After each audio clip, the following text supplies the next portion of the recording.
Como esta es una plática dedicada a la memoria de Benito Juárez, voy a empezar cantando algo dedicado a Rosita. Juárez no debió de morir, ay, de morir. Juárez no debió de morir, ay, de morir. Pero si Juárez no hubiera muerto, pero si Juárez no hubiera muerto, Peña Nieto se escondería. Gracias.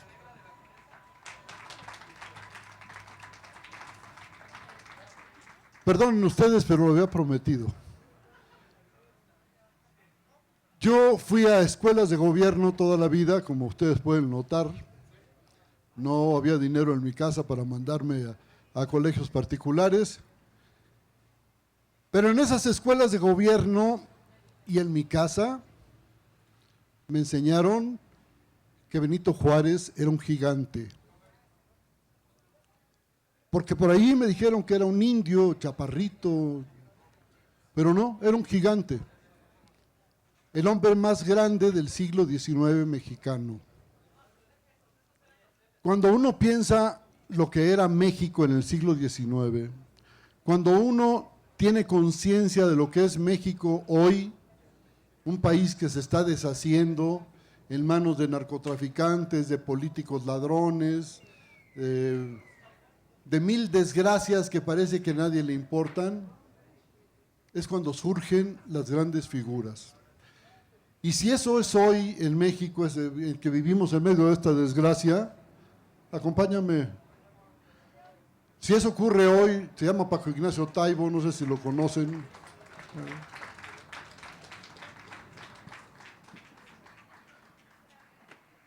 Si este México del siglo XXI, un México industrializado, un México con un producto nacional que está entre los 15 más importantes del mundo, si pasa todas estas desgracias, imagínense ustedes en 1860, un país devastado por medio siglo de guerras civiles, porque fueron más de 50 años de guerras constantes, de guerras además justificadas, porque yo creo que cuando un pueblo es oprimido tiene derecho a rebelarse. Bueno, y en medio de aquel país destrozado, aquel país que no tenía la riqueza que tiene hoy, y no producía esa riqueza que produce hoy, llega el ejército más poderoso del mundo de su tiempo, más poderoso que el de los gringos, el ejército francés de Napoleón III. Y claro, las fuerzas mexicanas eran pequeñitas, mal armadas, mal vestidas, mal comidas, y recurren entonces a una táctica muy vieja y que en el siglo XX un tal Ernesto Che Guevara la revivió, con Fidel Castro y otros personajes, la guerra de guerrillas. Cuando no se le puede hacer frente a un ejército de línea tan poderoso, para eso están las guerrillas, para resistir. Y lo hicieron los patriotas mexicanos, con el territorio invadido por los franceses, apoyado por los mexicanos traidores, con contingentes de Bélgica y de otros países europeos. Entonces, la lucha que dieron los mexicanos de entonces a mí me parece admirable. Hoy sería admirable, pero entonces me parece que es indescriptible la grandeza de esos que se enfrentaron al ejército, insisto, el ejército más poderoso del mundo. Y se dice pronto, pero al frente de esos mexicanos desarrapados, mal armados, hambrientos, estaba ese indio que tenía una voluntad, si me perdonan el lugar común, de acero, una voluntad indoblegable. Había que salvar a la nación y Benito Juárez hizo todo lo que estaba a su alcance para lograrlo. A veces el gobierno mexicano, y cuando uno ve el tiradero de lana que hay con estos gobiernos miserables y ladrones, llenos de burócratas enriquecidos, que andan en coches de lujo, que tienen choferes, guaruras, celulares, secretarias, oficinas, y todo por cuenta nuestra, ¿eh? Cuando uno lo compara con lo que era el gobierno de Juárez, era una diligencia, una carroza. Allí iba el Estado mexicano encarnado, perdón, por Benito Juárez. Entonces, cuando yo recuerdo esas cosas que me enseñaron, insisto, en la escuela de gobierno, que me las enseñaron en mi casa, yo digo, bueno, qué grandeza la de ese pequeño indio, pequeño físicamente, pero grandioso. 1,50 medía, porque la estatura promedio de los mexicanos era entonces mucho más baja que la de hoy. Los mexicanos hemos ganado muchos centímetros de estatura. Bueno, nada más quiero decir, antes de dejarle el micrófono a Paco, que Beatriz Pajés Rebollares, la directora de la revista Siempre, donde yo escribo, la que corrió, no, te corrió su papá. Bueno, y me dijo que si estaba yo dispuesto a dar una conferencia para jóvenes dirigentes del PRI, con Nacho Solares, un escritor al que yo estimo mucho. Le dije, bueno, pues si es pagada, pues vamos, ¿no? A diferencia de esta. A diferencia de esta. Y ahí uno de los muchachos, al término de la pseudoconferencia, la plática que tuvimos ahí, me preguntó que si qué opinaba de la privatización del petróleo. Él me dijo de la reforma energética. Y yo le respondí que en mi casa me habían enseñado que en México había dos gigantes, que eran Benito Juárez y Lázaro Cárdenas, y que me habían enseñado también que el petróleo era nuestro y que la expropiación petrolera era una de las mayores gestas del pueblo mexicano, una de las más grandes hazañas del pueblo mexicano. Cuando lo dije, tuve el aplauso del día. Y eran jóvenes priistas, ¿eh? Pero esos jóvenes priistas también los educaron en eso. Los educaron en la idea de que Lázaro Cárdenas es un gigante, que la expropiación petrolera es una gesta del pueblo mexicano y que el petróleo es nuestro. Y ahora resulta que ya ni es nuestro, que ya nadie habla del 18 de marzo y que Lázaro Cárdenas ya lo mandaron al baúl de las cosas viejas. Pero bueno, está en la conciencia de la gente y eso me parece más importante que tenerlo en la televisión. Yo venía pasando, a mí ya no me tocaba hoy. Yo dediqué viernes y sábado, algunos estuvieron por aquí, ¿no? A hablar de Juárez. Sí, hay algunos reincidentes por lo visto. Entonces ahora le tocaba a Humberto. Entonces no quiero repetir anécdotas contadas en el fin de semana sobre la figura de Juárez, pero es tan rico el arsenal del México de la Reforma, del México del siglo XIX, y es tan interesante cuando lo traemos a nuestro día y establecemos la comparación,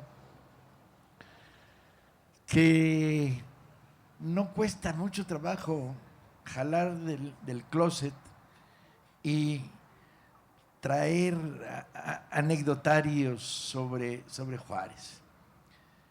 La gran batalla juarista antes de la resistencia contra la invasión franco-anglo-francesa, luego la francesa y luego el imperio de Maximiliano, es la construcción de la Reforma, pues, ¿no? Juárez es ministro del primer gobierno Comonfort después de la Revolución de Ayutla y forma parte del gobierno de Juan Álvarez. Los que tiran a Santana, él es uno de ellos, forma parte del grupo de conspiradores liberales que en Estados Unidos se unen a la rebelión guerrerense para tirar a Santana. Y la primera ley trascendente es mano de Juárez. En el 55, antes de que se produzca la reunión de los constituyentes para producir la Constitución del 57, y es una ley que lo retrata a Juárez y que saca a puro empujón antes de que Comonfort empiece a mostrar debilidades y conciliar con la reacción. ¿Mancera, dijiste? No, bueno, sí, da lo no. mismo. Los hijos del DF, mejor conocidos como defectuosos, al que ahora nos quieren llamar sedectuosos o algo así, no reconocemos en Mancera la figura más que trágica que es, pues, ¿no? Lamentable, un hombre que, ya ven, empiezo hablando de Juárez, termino hablando mal de Mancera, no falla, pues, ¿no? Un hombre que casi muere cuando lo operaron del corazón, porque como todos ustedes saben, los cirujanos inteligentemente le buscaron el corazón en la izquierda, nada más que este güey lo tiene en la derecha, y entonces casi lo matan en la operación. Y la primera ley Juárez es la ley de fueros, que es la ley que impide que una parte de la sociedad mexicana sea juzgada por tribunales no civiles. O sea, si usted comete un delito en el México de 1850 y es sacerdote, no va a ser juzgado por un tribunal civil, sino va a ser juzgado por un tribunal eclesiástico. Si usted es militar y comete un delito, sea del fuero común o no lo sea, el fuero común no existía entonces, va a ser juzgado por militares. Y la ley Juárez acaba con los fueros, lo cual no es tema menor, porque no solo le pega a esta división injusta que construía dos clases privilegiadas, sino que le pega a otros fueros que están escondidos en la sociedad, como por ejemplo las famosas alcabalas. Alcabalas son sistemas de impuestos diferenciados que existían en la época, que permitían que al pasar mercancías de un estado a otro estado se cobraran impuestos, pero también que hubiera redes de comerciantes que tuvieran sus propios sistemas de juzgar. De tal manera que al margen de la ley general, la ley de todos, por eso se llama ley, porque sirve para todos, el primer golpe de Juárez es contra la estructura de los fueros. No es tema menor, ¡ay, qué bien! No es tema menor Las aguas negras. Usted seguro que de niño fue vietnamita en lugar de sonorense, chinga.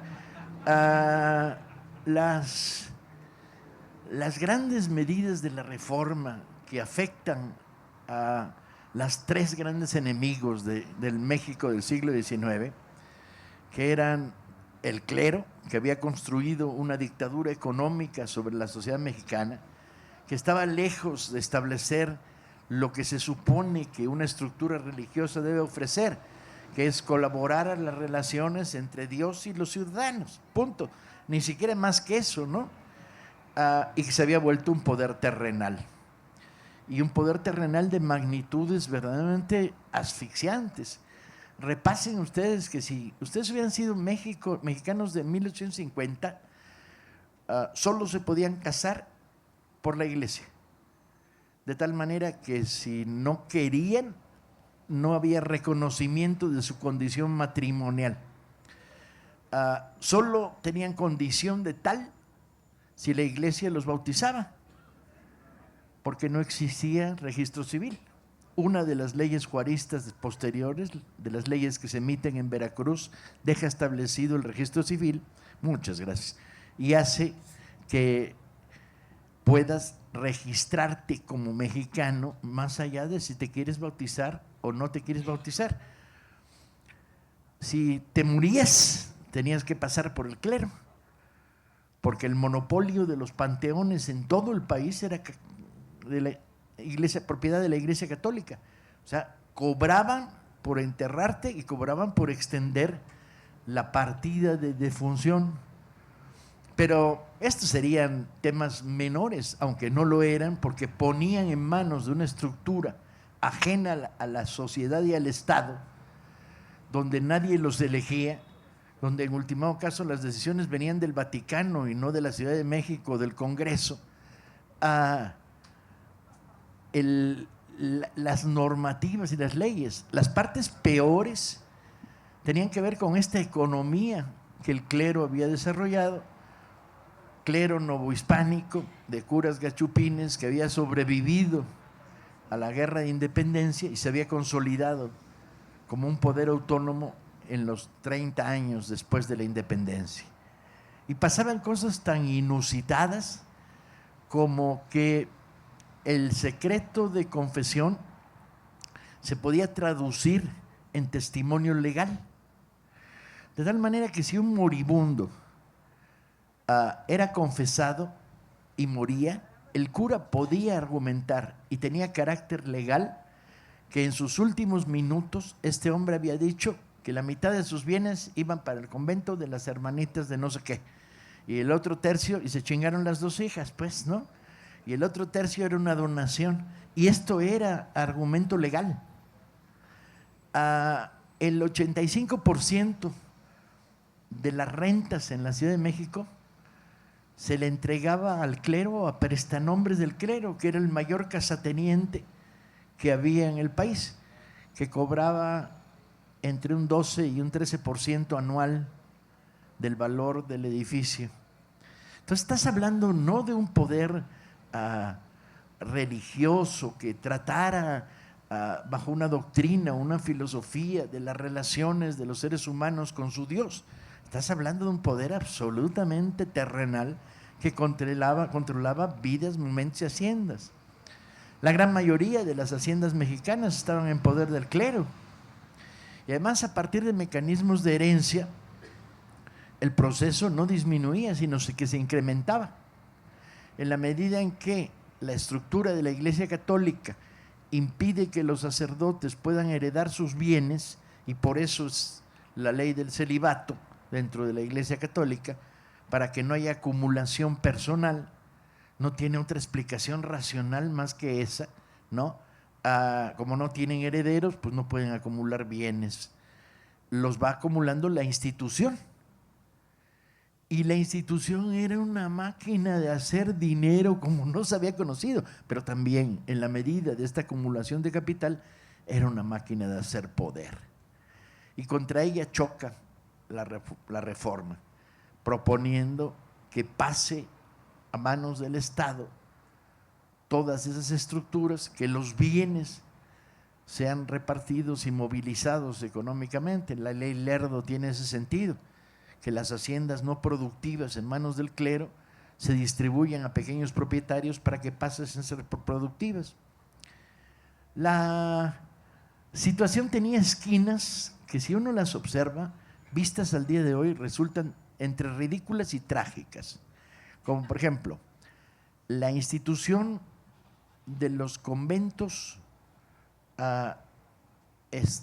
con régimen de permanencia, como aquellos conventos en los cuales un oligarca que tenía una hija fuera de matrimonio la entregaba al convento. Este era un convento de clausura, o sea, puerta cerrada permanentemente. Las mujeres que habitaban en ese convento no podían salir a la calle y ahí vivían.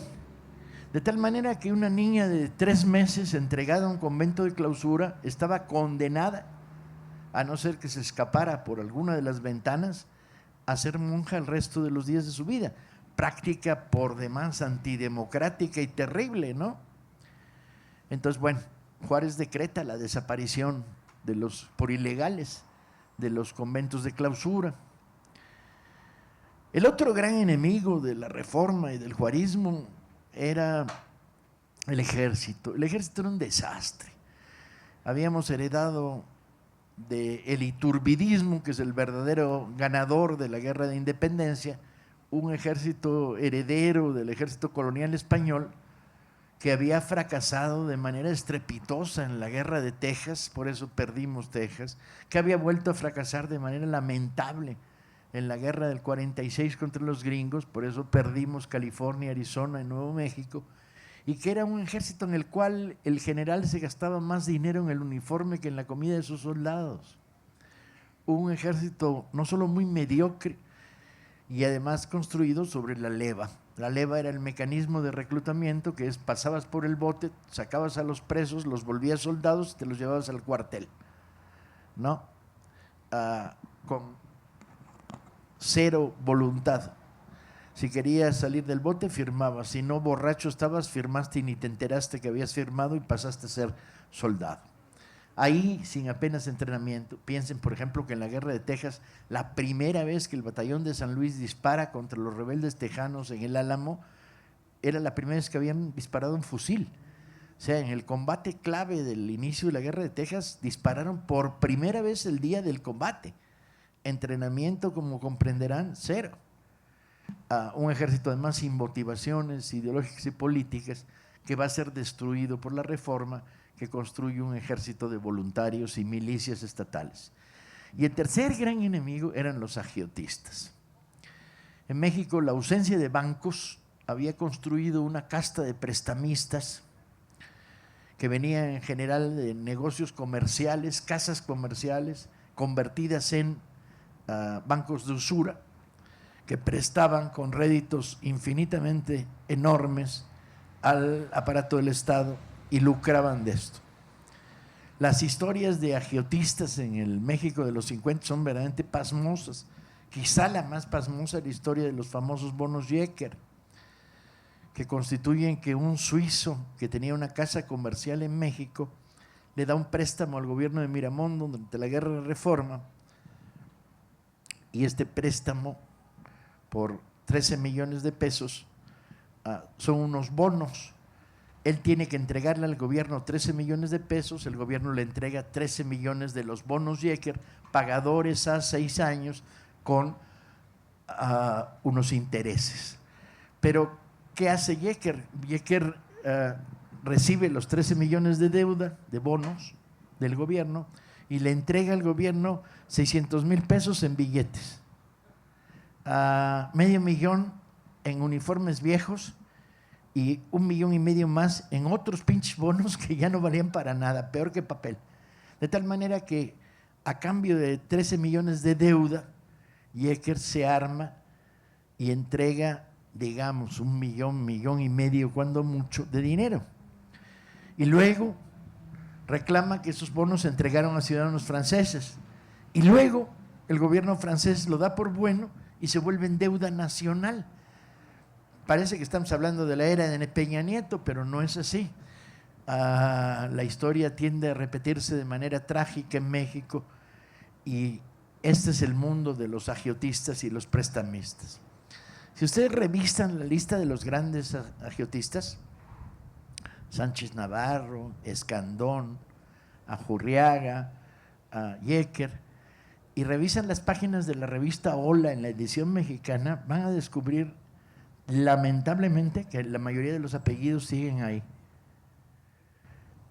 ¿Será casual, o yo que no creo en las casualidades diría, que hay una oligarquía mexicana que ha estado enterrada en el subsuelo nacional desde mitad del siglo XIX y que ha sobrevivido a todo, ¿sí?, sobre la base de la apropiación indebida, ilegal, ilegítima y fraudulenta de grandes capitales y de grandes negocios? Juárez crece frente a estos personajes. Cuando uno lo observa, crece. Cuando ves qué dejó de herencia y qué dinero tenía, después de haber sido presidente de una docena de años, no llegaba a su capital a los 300,000 pesos de la época, incluido y sumado y ahí una casa vieja que tenía en Oaxaca que había heredado su esposa, y una casa vieja también que no valía para gran cosa en lo que hoy es la colonia Juárez. Y eso que eran 12 años de salario presidencial. Salario presidencial que durante la guerra contra los franceses cobraba un día sí y otro no, porque Juárez se negó a cobrar su salario de presidente si la escolta no lo cobraba antes. De tal manera que cuando llegó a la Ciudad de México en julio del 67, le debían 3 años de sueldo de presidente al pobre don Benito.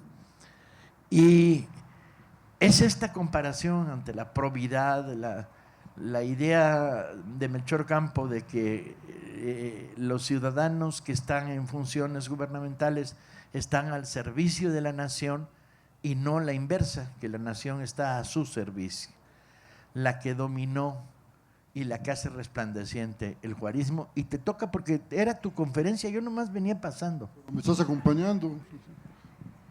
Yo quiero agregar algo a lo que decía Paco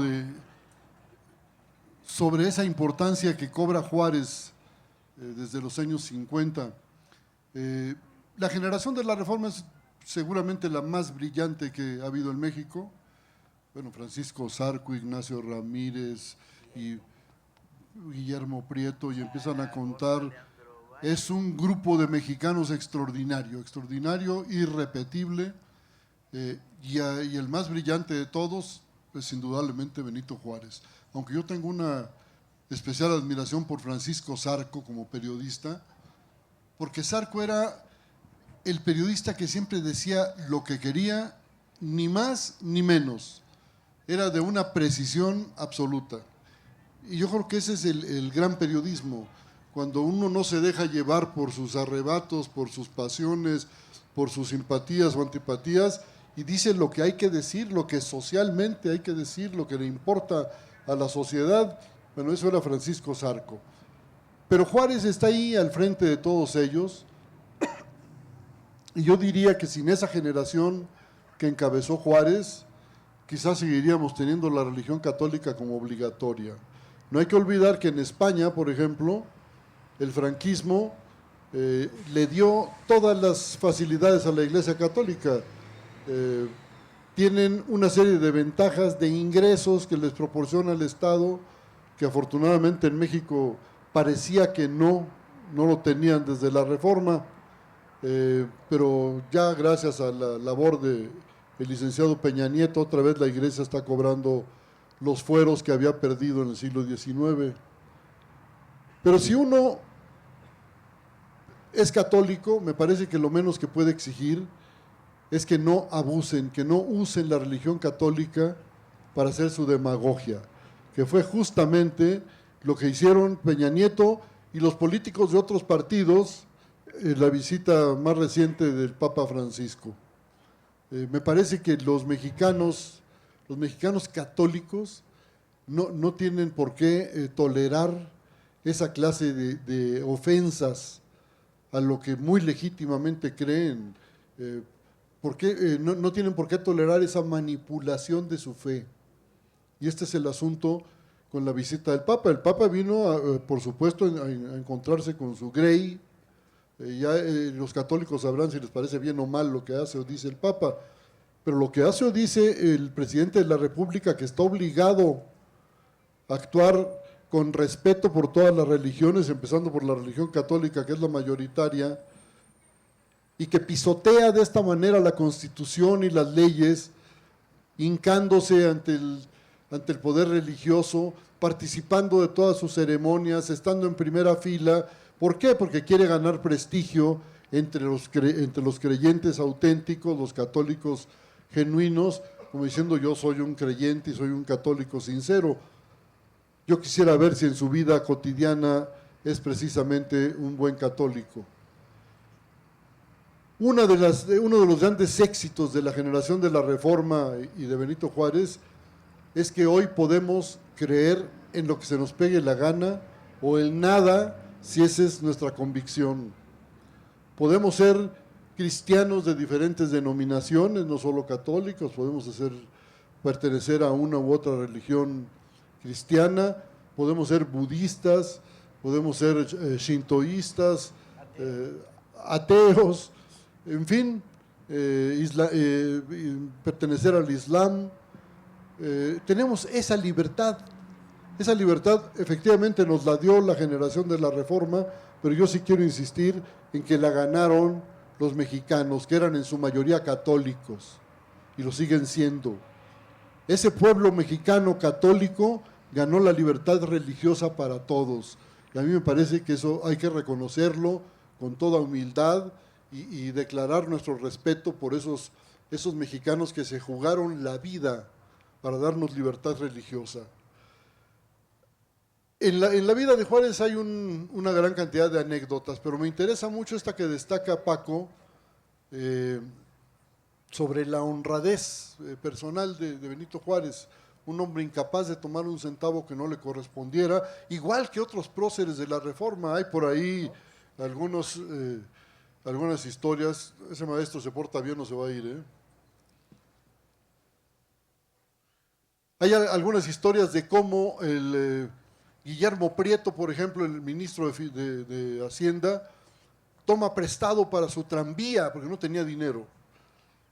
Bueno, y deja un comprobante, más o menos como los de ahora, ¿no? Prieto es famoso, es la anécdota que 2 veces ministro de Hacienda y el día en que se muere le faltan botones a su saco porque no alcanza.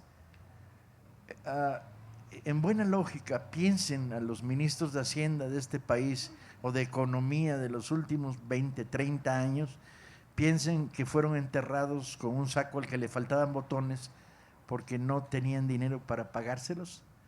Resulta tan brutal el contraste, la comparación. Piensen en Melchor Ocampo, que hereda una enorme hacienda.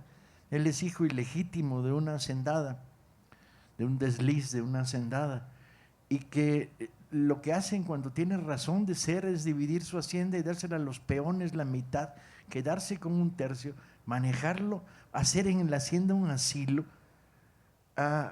Piensen en personajes como el nigromante, que muere en la miseria absoluta después de haber sido ministro 2 veces. Por cierto, muy buen policía el nigromante, porque cuando era juez se presentaba en el terreno de los hechos y lo primero que hacía era observaba alrededor y decía: deténgame aquel que está mirando. Y le decían los policías: ¿y por qué? Decía: porque está mirando con demasiada sonrisa, se me hace que le gusta el muerto. Y ese tipo de cosas.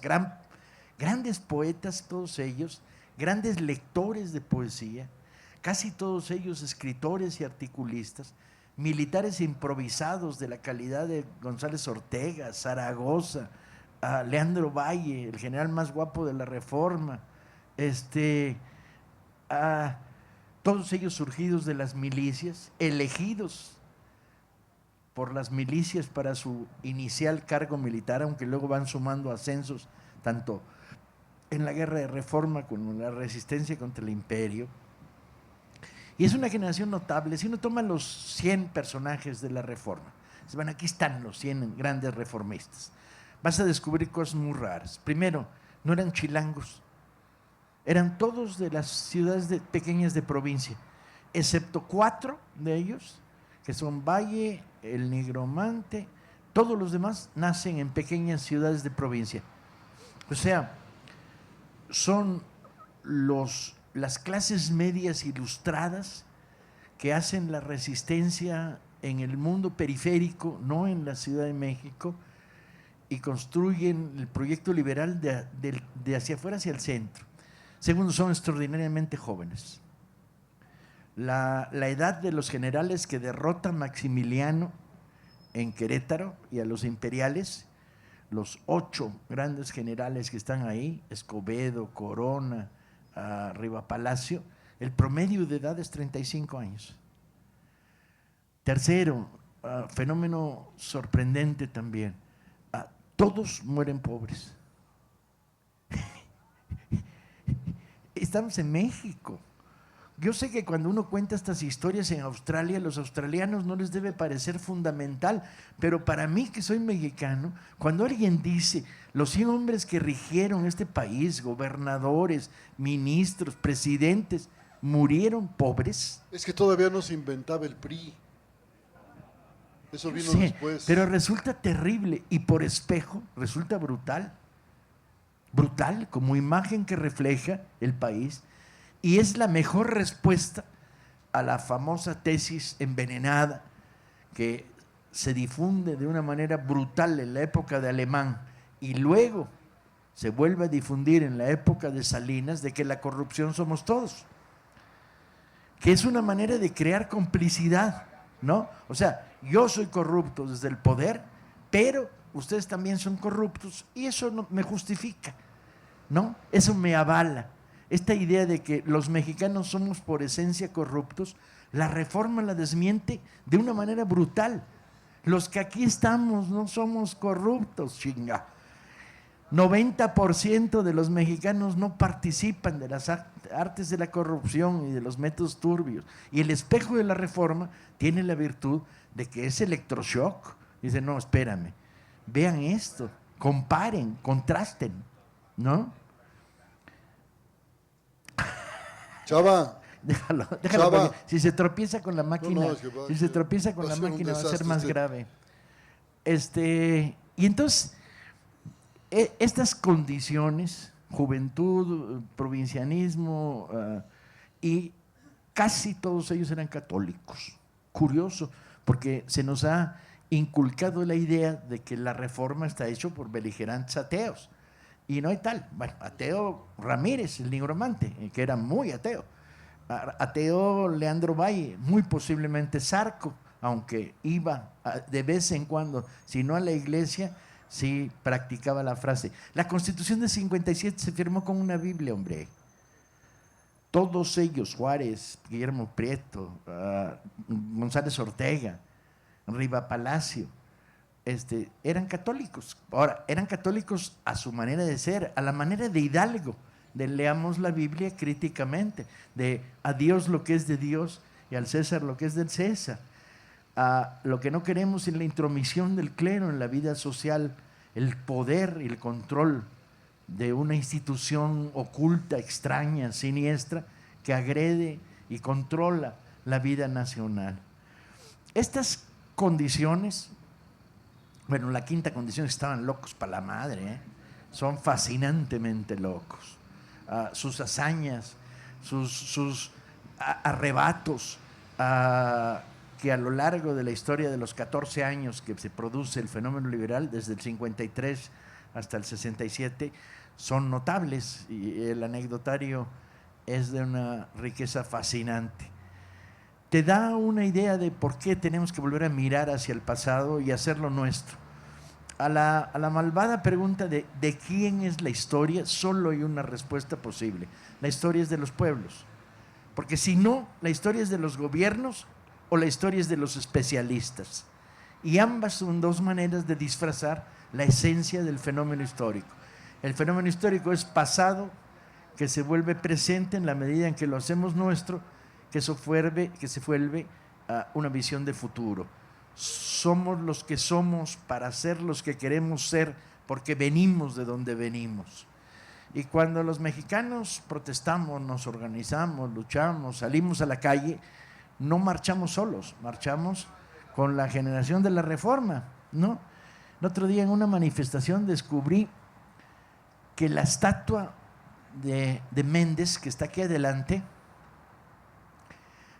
traía una pañoleta roja que le habían puesto los muchachos, los manifestantes, se habían trepado a la estatua y le habían puesto al cuello una pañoleta roja. Y además le habían puesto un letrero colgado del cuello a Méndez. Méndez está con su sable, una estatua muy bonita que está por aquí adelante, Pedro Antonio Méndez, en la que decía, no está solo Ayotzinapa. Y yo me decía, puta, estaría contentísimo Méndez. Méndez era de pañoleta roja, el símbolo distintivo del liberalismo era el color rojo contra el verde de los conservadores.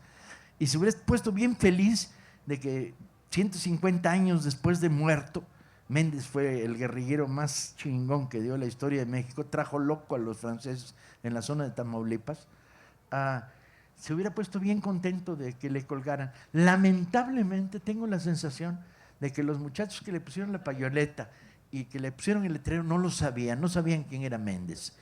Y esto es importante, porque si lo hubieran sabido, lo hubieran hecho con mucho más placer y hubieran sabido que no estaban vulnerando un símbolo patrio, ni ejerciendo sino al revés, creando una relación de afinidad, de encuentro, de reconocimiento, de Méndez marcha con nosotros. Los chavos actuales no saben ni quién fue. Compañera, algunos chavos actuales, porque yo soy chavo actual y sí sé.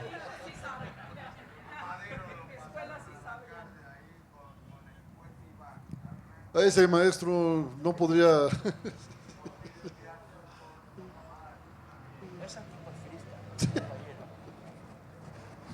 A ver, es muy probable que muchos jóvenes no sepan quién fue Benito Juárez o quién fue Miguel Hidalgo o Francisco Villa, porque si no están viendo las porquerías de Televisa, están con su celular, ¿no? Pues sí. Oh, ya empezaron. Este es el ataque de los rucos, chinga. ¿Qué? No está tan mal como está. Si no, pregúntese cómo es demonios. Yo hago un programa de televisión sobre Hidalgo que se emite en televisión hace 2 años y lleva 280,000 revisiones en YouTube. ¿Qué? ¿Los rucos son los que revisan YouTube para ver programas de televisión? No, no. O sea, hay un interés creciente y hay que seguirlo estimulando. O sea, hay que decirle a los que hoy tienen 20 años, Juárez también tuvo 20 años, no mames, no siempre fue esa figura cartonada, regia y tiesa. Y cuando tenía 20 años era un chingón bailarín de pasodobles y de saraos y de cuadrillas. Bueno para el foxtrot, Juárez. Fíjense qué imagen tan fea tenemos de Juárez. Todos los oaxaqueños bailan bien. Va.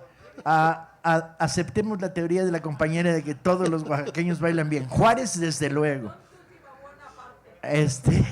Y entonces es creciente el interés. Y en estas conferencias, la mitad de los que asisten a ellas son jóvenes, ¿no? Más o menos la mitad. ¿Cómo andamos los rucos? Como por el 50%. Pero la idea es más o menos clara, tenemos que hacer del pasado presente, si no ganaron los que quieren convertir la historia en un cajón de muertos y nombres de calle y estaciones de metro. Entonces seguimos viendo nuestros teléfonos. A ver, yo quiero aclarar. Internet, los teléfonos celulares, etcétera, proporcionan una gran cantidad de información.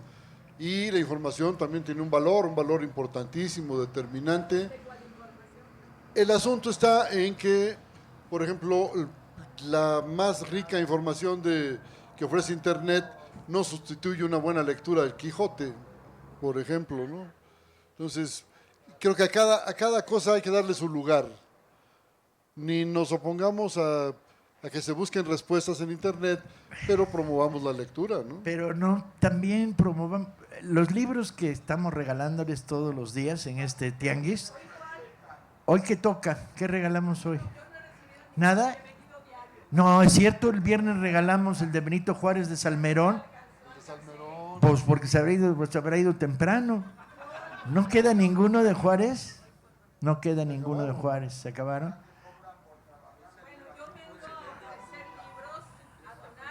Ahí está la alberquita para recibir donación.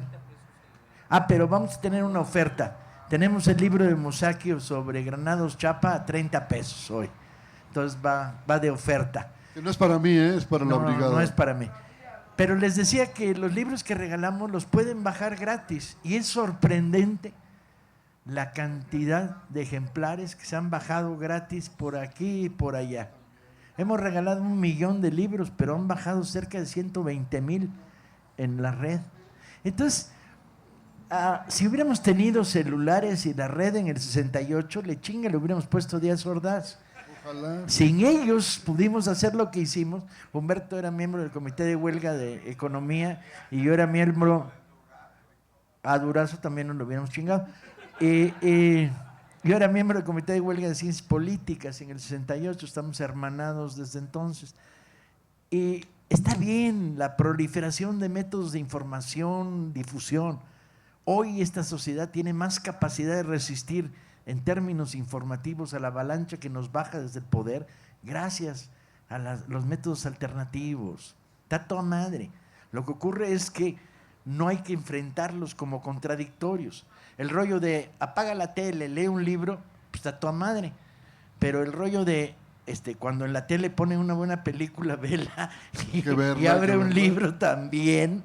No es como de repente la vieja izquierda que decía, no, el fútbol es el opio del pueblo. Yo decía, chinguen a su madre, yo le voy a los Pumas y aparte de ello milito como loco, chinga. Juan Villoro gana una laniza. No, Juan Villoro no gana una lanísima. Sus libros de fútbol los venden, pero en la biblioteca Vasconcelos fue un mes entero y vendía libros y libros. Pero merecido lo tiene porque está muy bien escrito. Es buen escritor. Que venda, está muy bien. Entonces no es contradictorio, no debemos buscar la contradicción de la pureza, de la lectura aislada. Democracia para todos, patria para todos también y no para unos cuantos. Abrimos el micrófono, seguimos con Juárez. Tenemos 10 minutos. Híjole, logré correrlo. Ahí nos vemos, compadre. Hasta la próxima conferencia. Pues sí, el opio es el fútbol de los pueblos. Sí, de algunos pueblos. Seguimos con Juárez. Sí. Bueno, no sé si escuche, al inicio de la intervención mencionaron de que había un gran anecdotario Es muy rico por parte de el Juárez. anecdotario de A lo Juárez. mejor estos últimos minutos valdría la pena Sí. dedicarlos. En general, las grandes anécdotas de Juárez están relacionadas por su condición de haber sido un presidente extraordinariamente humilde. O sea, cuando era gobernador de Oaxaca, él salía de su casa rumbo a Palacio y iba sin escolta. Juárez nunca tuvo escolta, excepto durante las guerras. En la guerra de Reforma y en la guerra contra los franceses traía escolta militar, pero traía escolta militar en los viajes. En las ciudades donde estaba aposentado, se movía por las ciudades sin escolta, ¿no? Y esto creaba raros malentendidos. Como por ejemplo, cuando Juárez está en Veracruz, vive en una casa que le presta Gutiérrez Zamora, ¿no? Donde convive todo el gobierno. Entonces, pues de a 2 por cuarto. A él le toca dormir o con Prieto o con Ruiz. Con Prieto no, porque roncaba, decía Juárez. Y iban compartiendo. Pero la parte divertida es que en la casa una sirvienta jarocha de Gutiérrez Zamora, de repente se levanta un día a las 6 de la mañana, va a la cocina y encuentra un personaje lavando platos. Y entonces lo regañan. Si usted, ¿qué hace aquí? El indito ¿qué hace aquí? Porque los platos los lavo yo. Y usted que se anda metiendo en la cocina, el indito. Y el indito para aquí, el indito para allá. Son cabrones los jarochos, con perdón. Y hasta que alguien le dice, oiga, el indito es el presidente.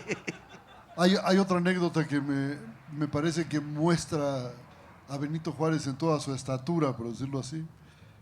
Como ustedes saben, a Maximiliano siempre lo pintaron como un tipo guapo, grandote, fuerte, bonito. En toda la iconografía de Maximiliano es así. Pero hay fotos que demuestran que no era precisamente ese galán de Hollywood que nos han contado. Tampoco tan varonil. Ni tan varonil. Yo no le sé nada, pero a lo mejor. Pero ya que fue fusilado, lo trajeron fue fusilado en el Cerro de las Campanas en Querétaro y fue traído a la Ciudad de México y lo guardaron el cadáver en el Senado, ahí en donde estaba ahora el viejo edificio del Senado. No es en Tacuba, ¿no? Es en Xicoténcatl, ¿sí? Y Juárez visitó en la noche el lugar para ver al que había sido su gran enemigo, ¿no? El único comentario que hizo después de verlo, no era tan grande. Genial. No era muy justo porque para esos momentos Maximiliano se había achicado por la plomiza que le habían metido y estaba embalsamado, pero bueno, no es lo defiendas. accidental. Sí, dime. Sí. En Noticias del Imperio se cuenta una anécdota muy similar en la que dicen que Juárez estaba en una fiesta y se aburrió de la fiesta, salió a un balcón y una sirvienta le dijo que se largara, que los indios no debían estar allí en la fiesta y que se largara y que se largara. Y entonces está en Orlando cuando cuenta eso. En Orlando, sí, está en el exilio en Estados Unidos. Y la persona con la que está le dice, pero señor presidente, eso ya casi no le está pasando. Sí. Estaba en Nueva Orleans y todavía no era presidente, pero la anécdota le sucedió muchas veces a lo largo de su vida. Cuando cruzaba la plaza de Oaxaca era un personaje muy singular, vestido muy formalmente porque entendía que la vestimenta tenía que corresponder al cargo.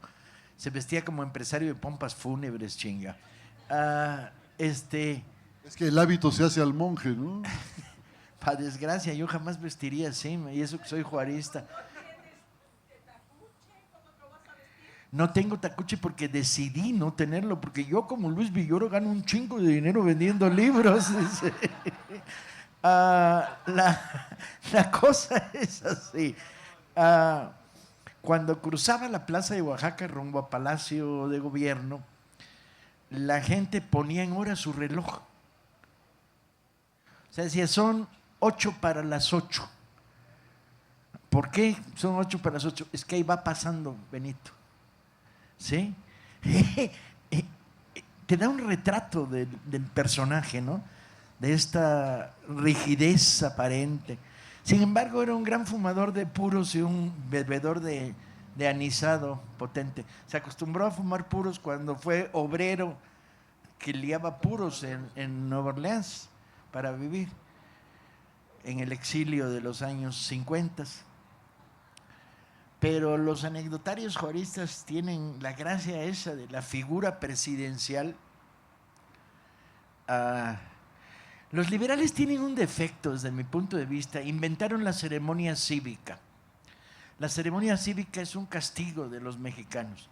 Consiste en que nos sacan al patio de la escuela, en el pinche sol, a tirarse un rollo infame y a recitar poesías asquerosas, ¿no? Y convierten en ceremonial cívico lo que debería ser otra forma de atracción de la memoria histórica. Sin embargo, por contrapartida, los liberales tienen la virtud de que los grandes cronistas de este país son los cronistas liberales del 19, son los que inventan la narración de hechos, el contar historias. Y si uno los sigue, resultan fascinantes, porque gentes como Prieto no solo cuentan la batalla de Memorias Puebla de mis 2 tiempos veces, y no es sé qué, una obra maestra. sino que además cuentan todo. Cuentan cuando descubrieron un elevador en Estados Unidos y lo describen para lectores que nunca han visto un pinche elevador. Y entonces dicen, no, es una caja forrada de rojo que asciende. La fascinación de Prieto, o con la misma virtud, son de un populismo fascinante. O sea, no son nada aristocratizantes. No los llama ni el vestido, ni el dinero, ni las joyas, sino son los grandes creadores, tanto Altamirano como Prieto, como Zarco, de escenas de la vida cotidiana. Y son de un gran refinamiento literario. Sí, y bueno, el estilo es potente, pero son muy populistas. Y buenos lectores de los clásicos. Excelentes lectores de los clásicos, difusores de literatura. Prieto, por ejemplo, las descripciones de los oficios de la Ciudad de México son fascinantes. Prieto dedica páginas a contar cómo es un pajarero que trae sus jaulas por ahí y que las va vendiendo. O describe con total precisión el origen del término aguas, que todos nosotros usamos para decir cuidado. El aguas de cuidado tiene su origen en una ciudad sin conducción de aguas negras, y servía para decir aguas porque tiraban los orinales desde las ventanas para vaciarlos a la calle. Entonces el grito de aguas era muévete porque ahí te viene la meada, pues, ¿no? Son, incluso como poetas, son muy populacheros, afortunadamente. Riva Palacio, que es uno de los grandes de la época, escribió un periódico famoso, porque lo hacían en las montañas, en una prensa de mano, y bajaba a Morelia y recorría los caminos clandestinamente, donde se publicó el Adiós Mamá Carlota, la canción. El Pito Real. El periódico se llamaba El Pito Real, y traía un lema bien bonito, que decía, yo soy chinaco, no soy imperial, no le hace que soplen el Pito Real. Además, la versión que hacen de Adiós Mamá Carlota es una paráfrasis del Adiós, oh patria mía, de Rodríguez Galván, un poeta que murió muy joven. Murió, por cierto, en un accidente, al hundirse el barco en el que iba, ¿no? Si no me equivoco. ¿De dónde salió Chinaco? ¿Y tiene alguna relación con el actor Naco? ¿Con el naco? No lo había pensado, pero es probable. Yo no recuerdo el uso de la palabra naco. No se le encuentra uno. La palabra chinaco tiene dos orígenes. Una derivación del náhuatl, que quiere decir sin calzones, o sea, alguien que no trae pantalón, ¿no? Y luego se vuelve, por extensión y definición, el nombre que se le da a los guerrilleros, los chinacos, la chinaca. Pero entonces, ¿Chinaco derivará en Naco? A saber, Es no probable, tengo- pero antes yo quería decir que el femenino de chinaco es China, la China poblana. La China poblana. Por ejemplo. Ajá. ¿Por qué? Porque yo creo que hubo una migración oriental importante a lo largo de la colonia. No, viene de la nada de y China, a todos les Filipinas. decían chinos. No, Sí, viene de la actualmente nada de todos China. le decimos Chinaco se volvió el gran término de definición de la guerrilla. Una partida de insurgentes armados era conocida como la chinaca y a los combatientes como chinacos, Claro, pero- hombres y mujeres, por cierto. Hay un poema bien bonito de Amado Nervo que se llama Guadalupe la Chinaca, que cuenta la historia de una guerrillera que le mataron a su compañero y ella suplió su lugar y tomó las armas. Los chinacos además innovan las maneras de hacer la guerra por razones de carencia. Por ejemplo, en el primer periódico que se publica en Tamaulipas, hecho por chinacos, hay un recetario de cómo usar la reata para chingarte franceses. Entonces dice, se toma la reata doble y uno la agarra no floreada, al pomo del caballo, a la cabeza de la silla y otro. Y luego se va a toda velocidad y no hay francés que aguante el putazo. Y ahí lo describen. Llegan a un grado el asunto que los franceses prohíben la reata en Guanajuato a los rancheros. Y no solo, todavía más loco. El sombrero distintivo de la chinaca es el sombrero jarano, que es el sombrero de ala ancha, redondo. Bueno, los franceses prohíben el sombrero jarano y Prieto escribe un poema, tu sombrero jarano, símbolo, chinga, es verdaderamente notable la batalla simbólica, pero llega un momento en que hay 30,000 chinacos en armas. En el momento más bajo de la resistencia, cuando ya no hay ejércitos republicanos dignos de tal nombre, lo que subsiste es Juárez perdido en el año 65, Juárez perdido en Paso del Norte, ¿sí?, manteniendo una red de enlaces y contactos con los franceses a 300 kilómetros de él en Chihuahua y 30,000 guerrilleros en el país haciendo resistencia. Eran buenos, ¿no? Eran buenísimos. Eran buenísimos y no militarmente, fíjense. La chinaca no logra hasta que Escobedo la convierte y le da forma y crea la primera división del norte. La chinaca no tiene grandes éxitos, excepto Camarón en Veracruz, donde se chingan a la Legión extranjera francesa. Y por cierto, hay un periódico de esa época que se llama La Chinaca, que tiene un cabezal en el que aparece una persona leyéndole el periódico a un grupo grande, Sí. porque solo el 5% de la población era alfabetizada. La lectura de periódicos se hacía de esa manera, había uno que sabía leer y lo leía para todos. Sin embargo, es una generación de periódicos. En momentos duros de la guerra de reforma, ciudades como Zacatecas tienen 3 periódicos liberales. En un país con 90% de iletrados. ¿Y cuántos periódicos en total? Mira, en estos momentos, en el periodo que estamos hablando, hay en la Ciudad de México 14 o 15 periódicos. Wow. Entre ellos uno como el Siglo XIX de gran tiraje, o el Monitor Republicano. No necesariamente diarios, ¿eh? El Siglo XIX y el Monitor diarios, el Pájaro Verde diarios, por lo menos 3 diarios. Y luego...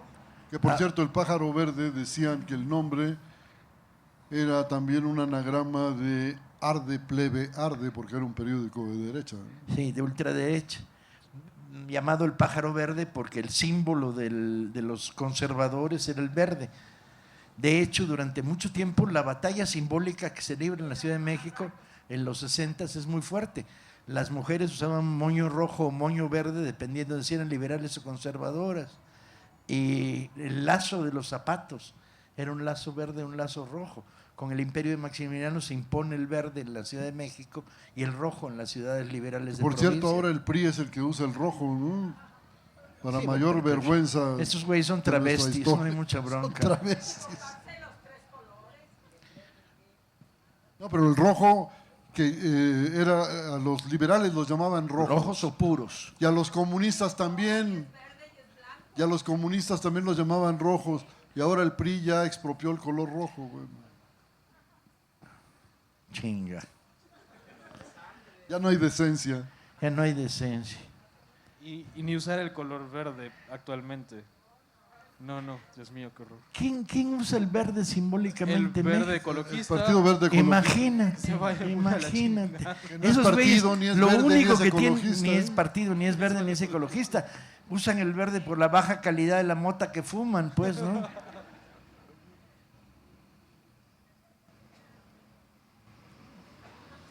A mí me gustaría que en las escuelas enseñaran a los niños estas historias aparentemente intrascendentes que muestran el tamaño real de nuestros próceres, que nuestros niños estuvieran orgullosos de esa historia, de que es un orgullo tener un gobernante que no sea ladrón, porque ahora parece que un político que no es ladrón es un estúpido, ¿no?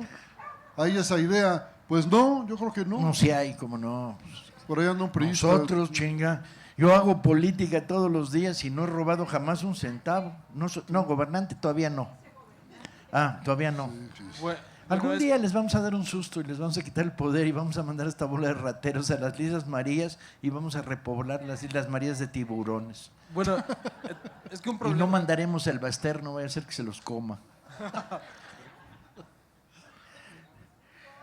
Sí, Bueno, es que parece ser que un problema en el país es que nunca se enseña que política realmente es toda la vida social y que incluso, no sé, los actos más inicuos de la vida cotidiana se pueden ir reflejando en la vida social y civil de la nación, ¿no? Por eso se dice que a veces los pueblos tienen los gobernantes que se merecen, porque pensar que un alcalde de un pequeño pueblo se roba 10,000 pesos para construir su casa es tan malo como que el presidente de la nación se robe 10 millones para hacer De la Casa dólares Blanca. para su hacer la Casa Blanca. Sí. Sí, A o ver, sea, pero no eso se de que piensa los pueblos- eso. la Los pueblos satanización de la política es un fenómeno producido por la casta política. A ver, ¿qué han tratado de convencernos en estos últimos 20 años? Primero, de que son inmortales y esto es para toda la vida. Son eternos. De que nada puede cambiar. Porque si ganan la batalla en las cabezas de los mexicanos, ganaron la batalla. Segundo, que la política es sucia, fea, ¿no?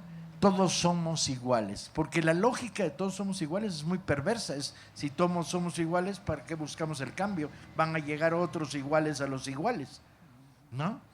Entonces es muy perversa esta mentalidad y la desvalorización de la palabra política. Política, como tú dices correctamente, es acción colectiva social, punto. Yo voy a un mercado, a un centro comercial, hago una reclamación y me dicen, es la política de la empresa. Sí, claro, es que la política de la empresa es chingarse a los consumidores, la tuya es protestar. Claro, Pero es yo que hay quiero una decir- política.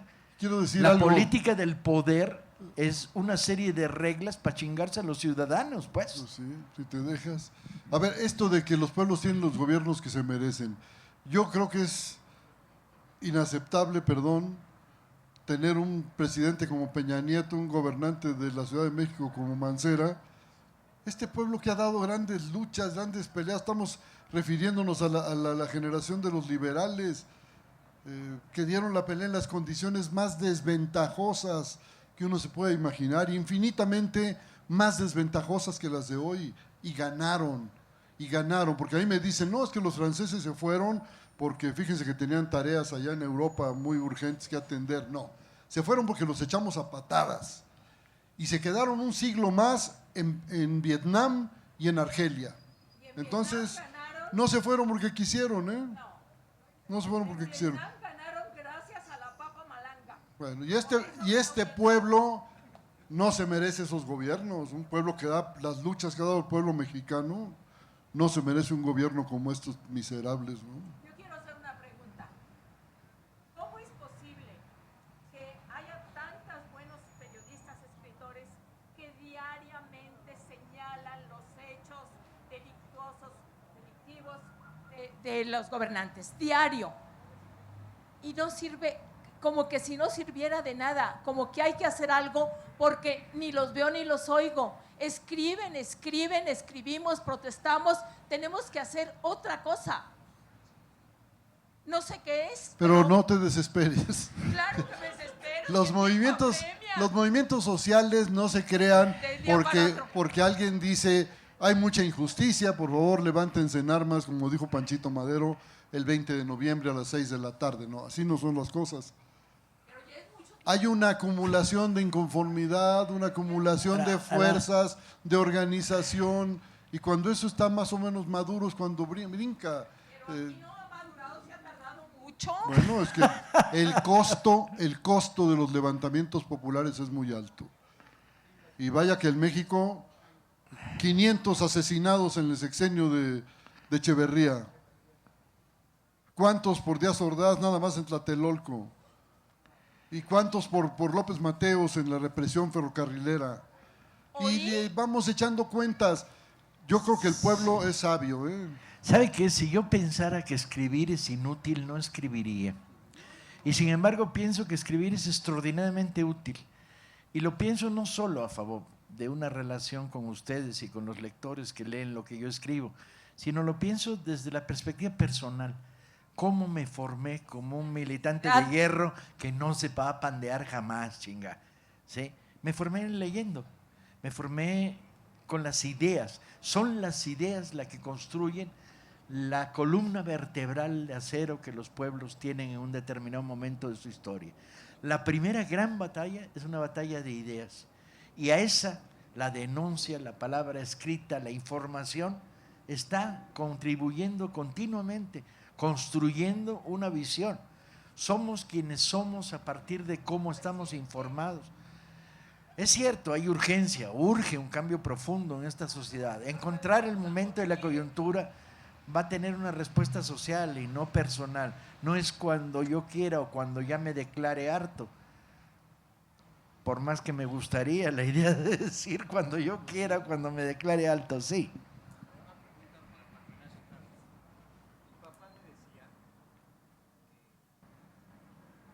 Una pregunta para Paco Ignacio Taibo. Esto es historia oral o verbal. Mi papá me decía que los dos eran masones, tanto Maximiliano como Juárez. Es una duda, ¿no? Es duda. Ahora te lo aclaro. Y la otra es una pregunta muy directa para el señor Humberto Musacchio. ¿Cómo era en realidad Granados Chapa, usted que convivió tanto tiempo con él? Mil gracias. A la primera, Juárez sí era masón, en los años 30 se afilió a la masonería. No fue un masón muy activo en la segunda etapa de su vida, pero era masón. Maximiliano no. Maximiliano se dijo que era masón, pero cuando lo entrevistaron en dos momentos diferentes, ya en la cárcel en Querétaro, esperando el fusilamiento, le intentaron hacer símbolos masónicos de reconocimiento y no reaccionó a ellos. Maximiliano no era masón. Era menzón.